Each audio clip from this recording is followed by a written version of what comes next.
I just had a friend who was like, you know what? I realized I needed to get my ass in gear because my kid turned 9 years old. And I realized he was at the halfway point of him living with me. Ooh, I was yeah. like, oh my What a gut punch. God. Don't ever leave. I know. Except at bedtime where you're like, get the fuck out of my house. Okay, so Okay, so yeah. record the intro now. So what did Milkless? Because I think we start with the name. Two dads, we love our kids, but then we also need them to know that we're like pretty cool and it's not like a wimpy podcast. So, hey, Hey. Milkless. Hey, welcome. Hey. Hey, Milkless. Call the audience, Milkless. What's up, Milkless? Max, coming at you. What if that's it? That's our first take. On this episode of the podcast, we're going to talk about planning for your kid's future. How intentional do you get about it? How much do you keep an eye on the milestones? What's the value of the milestones? And then, what's the danger of them? Are we teaching our kids soft skills or are we teaching them specifics? Max and I don't totally agree on this, so this one has a little bit more of a debate format. Spoiler alert, mostly I'm right about all of this. Here we go. All right, Matt, today we're talking about planning. Super excited to chat about this with you today because I think we maybe differ a little bit. Yeah, you would be excited, you tiger, you. I'm a chill tiger dad. Listen, I lived in the Netherlands for a while, so, their saying is do normaal, for dat is gek genoeg. Be normal, because that's crazy enough. With that said, the way I like to think about it, and maybe this can be our jumping off point, is I like to think about our kids as an adult. So what are they going to be like when they're 25? Who are they? What are their passions, loves, joys, skills, jobs? What are they doing? And I would just want to make sure that I don't miss anything where it's like, oh shit, my kid they don't know how to do this. Like, we completely forgot about swimming. Shit. I didn't eat an orange until I was like 24. Yeah. just fell through the cracks. It's just a miss. Yeah, just a little bit of a miss. A lot of time that's just, I feel like my wife and I'll be like, oh shit, that kid's old enough to do this. When did our other kids do that? Yeah. So how do you think about that sort of thing? Because I feel like mine's more rigid, you're more fluid. Maybe your kids are less stressed out because of it. but I don't know. How do you think about it? Maybe just stressed out in different ways. It's funny. I don't think backwards from either of my kids being an adult that much. I really try to think of like, what are they going to like doing right now? And what keeps them really engaged right now? My wife and I do think a lot about, what kind of person that we're creating. But to me, that tends to go much more in the direction of like, does she feel like she's worthy of love? Mm-hmm. Does she feel secure in the relationships in her life? Into like some of the more like skills adjacent stuff of like, how verbal is she? How much does she understand when I talk to her or read her a story? I do think a lot about values training and training in like what is ethical and how you treat people. It's just the super, super basics that I feel like are up to me. Read with your kid. The more you talk to your kid, the more verbal they're going to be. Make sure they get outside and have access to physical activity. Show them as much new shit as you can. And if they're interested in something, help them do it. And make sure they know how to catch a ball, because if they can't catch their keys, when they're 25, they're going to get talked about. You got to be able to catch keys. Yeah. Those kinds of things. But how much do you look at, developmentally, this is supposed to be happening at this age where my kids, is that a driver for you? Not particularly, but like I'll just always be comparing, as the kids are young, physical or language. And, we've had kids who are pretty behind physically.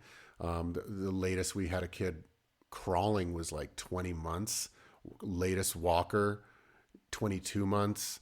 So we're just like aware of it. In Amsterdam, we used some, physical, whatever, helping people.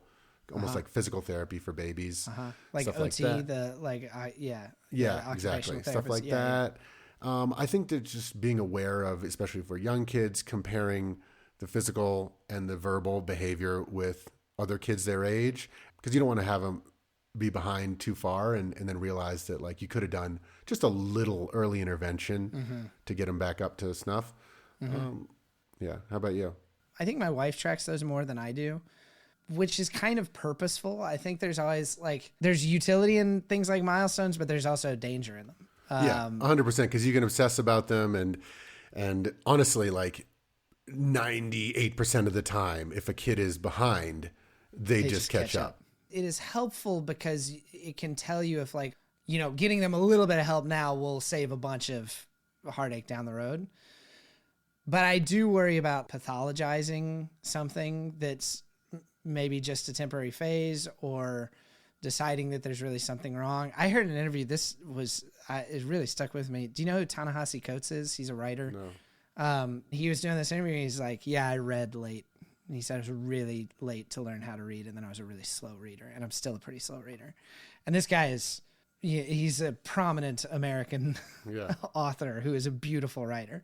And so it's like, I never want to get into that oh shit mode. Right. With that said, that could be a sample size of one, and there could be like 99 other kids who are behind at reading and then fell behind in school and then thought, I don't like school because I'm not a good reader. And then people make fun of them, and then this and that. And, you know, there is a study that I pulled that basically stated in 2014 that the majority of parents didn't use effective methods to foster their child's language acquisition.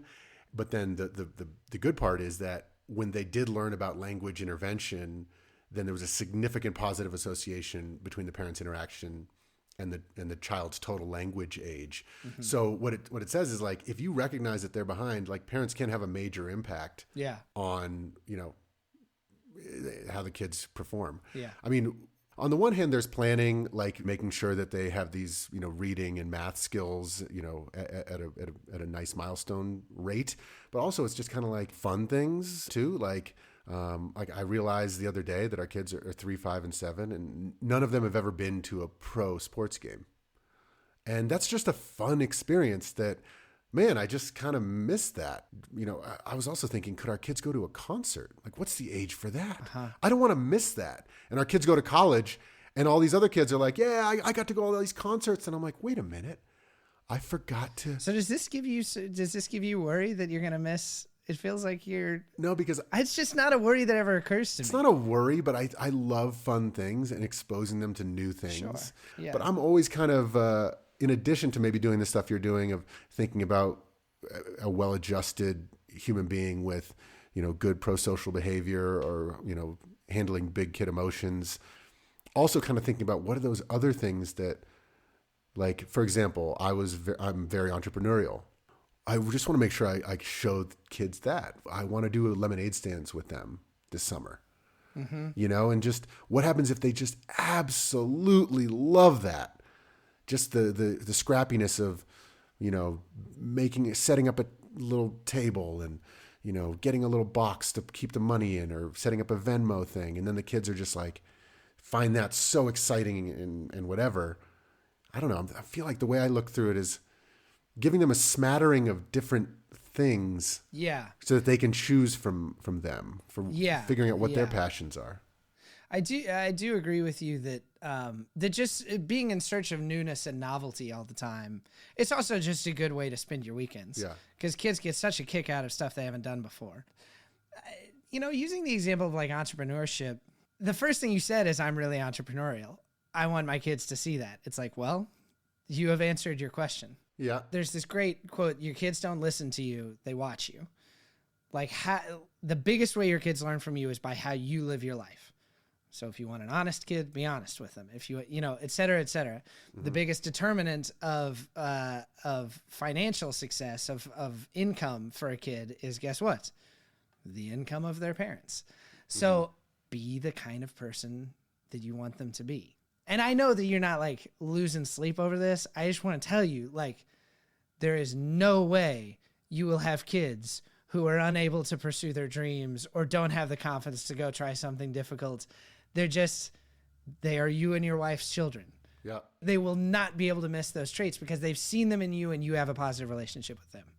So I think that's like just the calming of but what if they missed this detail? They'll get it later. Yeah. You know, I decided I was going to be entrepreneurial when I wasn't getting paid enough at my first job as an editor, so I decided to start a production company. I never had a lemonade stand. My parents never... It's going to work itself out down the road if they have the soft skills. The thing I would say, though, is, do you talk to people who ask you advice about taking that jump into entrepreneurship? How did you do it, Matt? a lot of times until you do it, like you took a jump, I took a jump, and we kind of figured it out trial by fire. If our kids could do that too. Mm-hmm. That's totally fine. But also this is almost how we pass things down generation to generation. So maybe you and I are apes that made a tool. We're going to teach our kids that. We learned something. So then it's, if I can not tiger them and be all crazy on them, like you must start a business, but I feel like there's a way to show them like, yeah, man, whatever you want to do. We want to do a lemonade stand. Like let's pick a good spot. What spot should we pick? You know, there's a lot of runners that come through here. What if we do it with sports drinks? All right, cool. Do we want to add some protein bars? All right, you're going to finance this? And, you know, stuff like that. I could be your VC. Let's talk percentages. How much, what am I getting out of this? I mean, I guess and then it's fun. It's like fun. It's fun, yes. And that's kind of a general rule is that if it's fun, you're probably doing fine. I do think there's a little bit of like, how much are you saying, well, you want to do a lemonade stand? You want to do a lemonade stand? Should we do a lemonade stand versus them? I mean, which probably varies a lot kid to kid. 100%. With our eldest daughter, and we'll see what the baby's like. She may be very different, but with our eldest daughter, anything she's wanted to do, she's just started figuring out how to do it. Mm-hmm. And it's like, buckle up. That girl took 2 swim lessons and they weren't fun. And then just kept getting in the pool and she taught herself how to be a good swimmer, basically. And now we're at the point where like, okay, well, maybe I have a couple more swim lessons so she can really learn her strokes and get more efficient, et cetera, et cetera. But she's been that way with reading, with math. She's always, it's just been like, I want to do this. And the second I'm like, what about this? She's like, fuck off, Dad. I know what I want to do. Can you help me with that? But that's good though, because maybe you're putting a lot of fodder in front of her for her to choose. Yeah. And I think that's what I'm kind of saying is I don't want to have any blind spots in their understanding of the world so that they can know what strings that they might want to pull on. This episode is brought to you by Violet Archer in the case of the Purple Martin. Here's a little excerpt for you. It's crazy how 2 places can be so close together, so totally different. Martha Mom and Papa Dan's yard was warm and bright with soft green grass and plenty of room to roam. But behind that big row of bushes was an absolute jungle, untouched ground, the wild. Anything could happen back here. Was I feeling scared? You bet I was. But I was also feeling tough. Because remember, it's me and Baba out there, and we're no pushovers. Dado says scared plus tough equals brave, which means you can't even be brave without being scared first. I think maybe he's onto something with that. That was a little snippet of Violet Archer in the case of the Purple Martin. Check the podcast description for a link to buy the book or search Violet Archer on Amazon and buy it today. I let our kids pull on a string a couple months ago where we started talking about, you know, ski mountaineering and hiking up mountains and mountaineering and stuff. And then they're like, wait a minute, can you camp in the snow? I'm like, well, I've never done it, but I think you can. And over 2 months of bedtimes, we got to the point where we were planning how we were going to all become winter camping mountaineers. I'm like, okay, level 1 certification is we got to sleep in the backyard 30 feet from our back door. And we did that, and it happened to drop to 7 degrees overnight. Oh, shit. And it was rough night. Very harrowing. I woke up with like icicles on my eyebrows. Oh, dude, wow. It was the real deal. But they like know that they can do that, and they can know whether they don't like that or they do like that, and that's a string that they can pull on into the future. Like, but here's what I'd argue about that. Yeah. So you were talking about being entrepreneurial earlier. Something happened, and your kids were like, "Holy shit, you can do that!" And you were like, "Yeah, but it takes work to get there, and sometimes it feels hard, but you can achieve that thing if you're resourceful and you plan well and you stick with it." Camping in the snow provides the set of soft skills. Because like even if they want to be entrepreneurial, they're not going to have their idea until they're much, much older. To me, what's more important is communicating, yeah, you can bring something into the world from your mind. Mm-hmm. You can, this one I think of as very valuable. If you work hard at something, you will get better at it, mm-hmm. which is, you know, something to really figure out with kids as they're learning skills that are maybe not fun at first, and you have to help them get over the hump of that. But I just don't worry so much about them missing something that would maybe be the love of their life. Because I think, I guess the truth is a lot of it is I feel like school is there to teach them a curriculum. I am there to help them learn whatever they want to. Mm-hmm. and to help make sure they feel confident and good about themselves. But what if you never did painting and the kids never painted or drew ever? You know, you think that they'd learn that at school? You paint at school. Or like, what about movie production? Well, look, that just like, since my daughter was young, we just do things where I was like, okay, the light's really great. I want you to run as fast as you can through the yard. I'm going to chase you like a steady cam and shoot slow motion, and then we'll look at it. Because I just like it. I mean, I've been teaching her to act accidentally since she was 2, because we just play a game of like, okay, now make a face where you're really excited, but then suddenly you get bad news. So yeah, those things are happening, but I haven't like opened up Premiere to show her, you know, how to edit. But there will become a time where maybe you would or should. And maybe if that'll she's just come, interested. Yeah. But I think she's got to, I agree with you that it's your job to expose them to a ton, but I don't want to have a learning program. I just don't. Oh, no, I completely agree. But I think that I like the idea of putting a little bit of structure, at least in my mind, to making sure that they get to taste a lot of stuff. I do not agree with like hardcore, you know, picking a track for them. But for example, like what happens if, you know, your daughters are 18 years old, they know that daddy is a filmmaker, you know, so they have marginal interest in it. And then they go to college and then they realize they take a video editing class and then they realize that, oh my God, they love video editing and film production. So I was just thinking like, if I were in your shoes, I'd say something like, okay, well, when the kids are like 12, we'll edit a short together just so they taste this thing. Yeah. And they see your passion of how when you edit a short film or something, and then they'll know the whole thing, how it goes, soup to nuts, from creation, storyboarding to making something. And then they'll know like, yeah, it's not really for me, or like, holy shit, that's a string I want to pull on, Dad. Yeah. You know? What if they don't know to ask to make a movie with you? I mean, except that like you can learn the tools of editing and the process of editing in a month. But I've worked with very seasoned editors, and I only worked with them once, where I was just like, you can't work with music, or you fundamentally don't have a great understanding of dramatic tension and story. So I might suggest that we edit a short film. I think one of my big worries is like editing's like a little tedious, and like many things, the execution of creative is not quite as glamorous as you think it'd be. What I'd worry about is making them do it too early, and they're like, this fucking sucks. It's like, if you'd come to it later, it's real dope. So my daughter and I tell stories together where we just pass it off, and I'll tell a bit and she'll tell a bit and I'll tell a little bit and she'll tell a little bit. So it's like, yeah, you could learn how to use Premiere Pro when you're 20. You can learn how to use it in a month. And if you kick ass at story, then as soon as you have that, you're going to be better than a lot of people who are already making money doing it. Yeah. It's it's all soft skills. Yeah. I think that people specialize too early. I would go so far as say people specialize way too early. Oh, for sure. We have young kids. Yeah, we have young kids. But it happens before you know it. I just had a friend who was like, you know what? I realized I needed to get my ass in gear because my kid turned 9 years old, and I realized he was at the halfway point of him living with me. Ooh, yeah. And that like blew me away. I was like, oh my What a gut punch. God.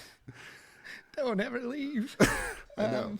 Except at bedtime where you're like, get the fuck out of my house. Yeah. I completely agree that specialization is actually somewhat toxic for kids. They need to be, you know, generalists for the most part to be able to adapt. I guess here's what I struggle with is like, it relates to skiing and entrepreneurship. So one, my family didn't ski growing up. Yeah, me neither. The The physical stuff, it's harder to learn when you get older. That's a good point. Yeah. Neuroplasticity. Yeah. So we didn't ski growing up. Same thing with entrepreneurship. I started multiple companies when I was older. I would have loved to know that I could have started one younger. Like it's fun for me. It's like a sport or something. It's very exciting. It's not like work. Mm-hmm. And I had a lot of passion as a kid, played a lot of sports, had a great childhood. But I'm just thinking like, if I had known, if someone had told me that it isn't that scary and difficult to start a company, I don't know, that would have been a fun thing to pull on as a 16-year-old, a 15-year-old. Yeah. You know, like going to a junkyard and buying parts and reselling them and making a website. Yeah. As a 15-year-old. That'd be so easy to do, and then make money and then buy my own car. Like that would be, as opposed to like I worked, you know, minimum wage at a restaurant, which is fine. but I didn't even know that I could have started a company at 15. Yeah. I had the smarts and drive to do that. So I'm just thinking like the lemonade stand is see what's up. Yeah, I guess I just might argue that because of who you are and because of what you do and because you have been successful as an entrepreneur, which your kids will know about, I'm sure already know about to some extent, will know about more as they get older. If you put in zero effort to pushing them in that direction, it would be very clear that was a path they could take.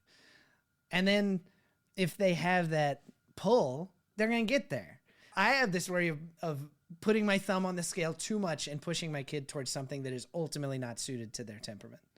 My worry, it would be much easier for me to have like a moderately successful kid, financially moderately successful, who is like a farmer or a special ed teacher or whatever, who didn't make a ton of money but was very happy. Yeah, 100%. It would be easier for me to have a moderately successful kid who was very happy than to have a super high achieving kid who was miserable. Yeah, but I think you are such a great dad in the sense that you would never do that if you did do a little of it, it would not backfire or have bad repercussions. Here's another example.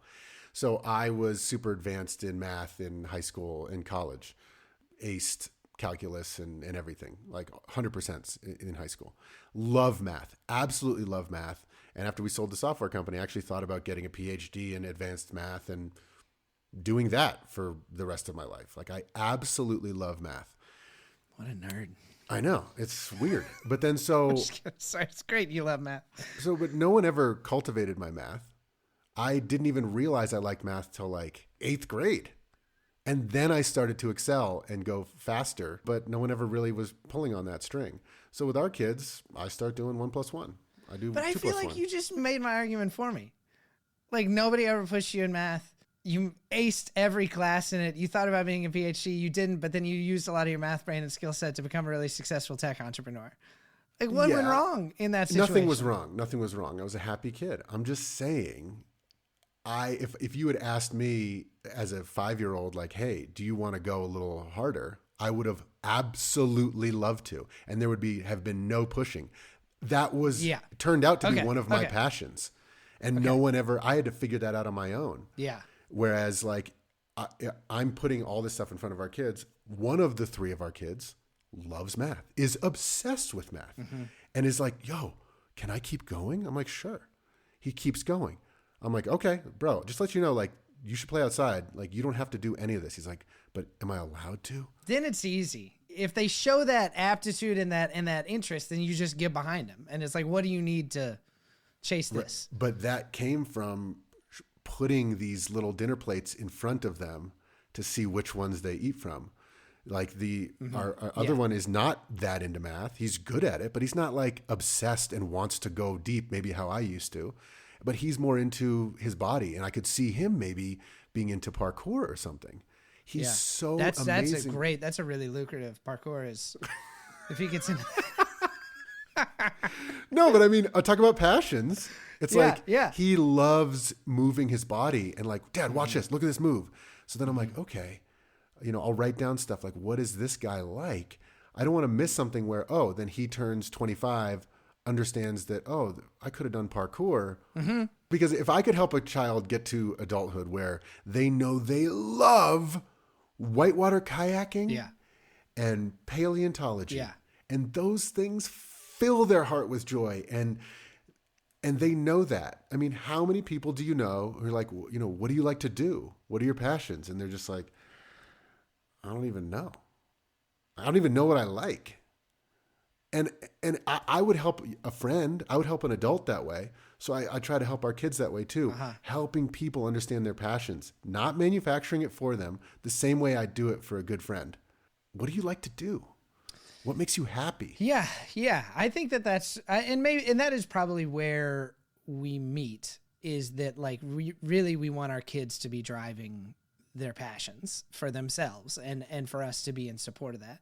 I think that you put more structure and planning around that than I do. You maybe err in the direction of stressing about that sometimes. I think I err in their direction of like not being quite proactive enough. Like I asked my daughter if she'd want to try to play soccer. And she was like, yeah. And I had to make a conscious, like, okay, I need to get on that and organize that for her. Cause I know I'm not that good at that shit. I just like finding the thing and filling out the thing. And my wife does the majority of that, but with the baby and, you know, it's just hard. Like, Yeah. we don't always, sometimes I wish we were a little more Tiger just in our organizational skills around things that she's expressed interest in. Yeah. And it gets easier as they get older. And there's also nothing really that you can really fall down on until they get older, because specializing too early is just a waste of time and energy. The kids just need to be generally athletic. You can do that at a playground. You can do that in the front or backyard. But when you get 3 kids, you do start to compare a little bit, where we realized like our 3-year-old had never done an organized anything. And we're like, huh, well, our 3-year-olds are the 2, you know, older kids. When they were in Amsterdam, we did this like little football thing, like a little where they kick a balloon around. Football? And yeah, football. So like it's football, but is like small, like in Spanish, like ito. Oh, ito, like yeah. Maxito. So it's like Fuchito, fucha. pelotita. Yeah, fucha is like a little Fucha. foot. Fuchball. Sidebar, like the Dutch term for a rascal, like, oh, these kids are being rascals, is boefje. And so boof is criminal. It's really good. So it's a little criminal. He's boofjes. God, So that's what a rascal is.